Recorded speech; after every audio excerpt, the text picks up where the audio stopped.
Dalam edukasi perbankan untuk jurnalis di Belitung, Bank Sumsel Bubble akan mengeluarkan produk terbaru yang diberi nama BSB Cash atau dompet elektronik, di mana dalam penggunaan dompet elektronik ini, nasabah Bank Sumsel Bubble tidak perlu repot untuk membawa uang banyak saat berpergian.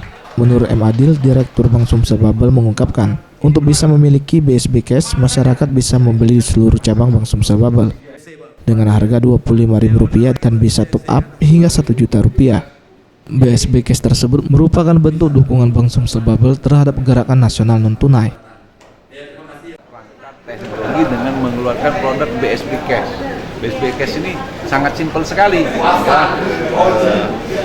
Customer, nasabah bisa pegang ini. Apa saja, bisa untuk transaksi belanja, mungkin parkir, mungkin untuk acara-acara yang sifatnya massal, sehingga bisa menggunakan BSB Cash. Untuk BSB Cash sendiri saat ini baru dipakai oleh karyawan internal Bank Sumsel Bubble yang dapat digunakan untuk belanja di mall, pembayaran tiket tol, dan menonton pertandingan Sriwijaya FC. Farid Dwi Satria, Sriwijaya TV.